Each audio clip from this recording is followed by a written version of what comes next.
Let's talk about all of this with Thinzar-Shunlei-Yi, a pro-democracy activist in Yangon in Myanmar. Thank you very much for joining us. Now, as we mentioned, you have been out demonstrating, and there are people out demonstrating today again, despite the threat of violence from the military junta. How determined are you and other activists to continue what you're doing? Not just today. We were out on streets almost every day, not just activists, but also other young people from different layers, different walks of life. They turn themselves into activists and protesters, and we are all equally angry at the military coup, and we are all rejecting what's going on. So, yeah, we are out on street protesting almost every day.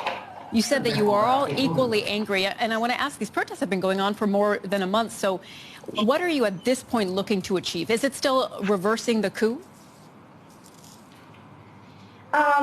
We are not sure what the future holds for us right now, because the military tend to use more escalation when they are dispersing the crowd. They are more using violence. They are using more forces.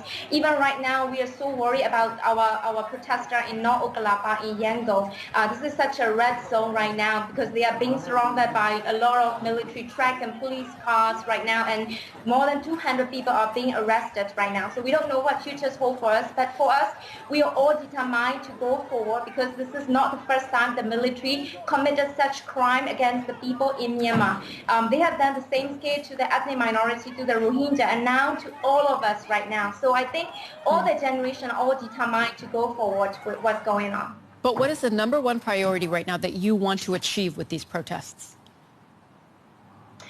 We want to eventually, we want to give pressure to the military. That's the first priority right now. We want to give pressure that the military coup is not yet complete. It's still an attempted coup. So they need to realize that this coup is still is not yet successful, and we are all resisting their coup attempts.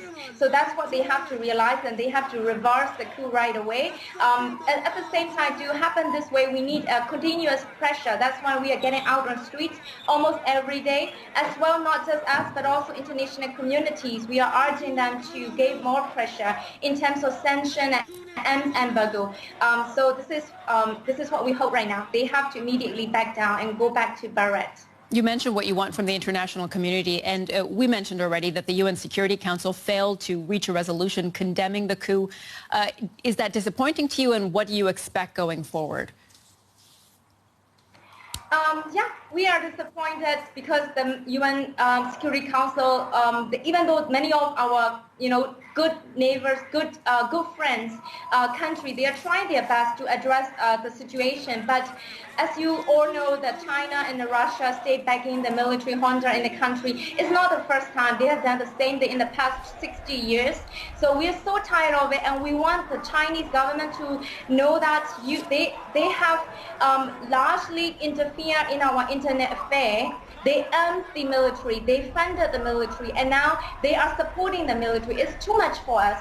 Now we all are like, our young people are 60% of the population. The military is just a small number holding the guns. They sound like they are in power. Actually, they are not in power. But okay. We, as young people, as women, we are truly in power. So China needs to understand this. We have to leave it there. Thinzar-Shunlei-Yi, pro-democracy activist in Myanmar. Thank you for joining us. Thank you.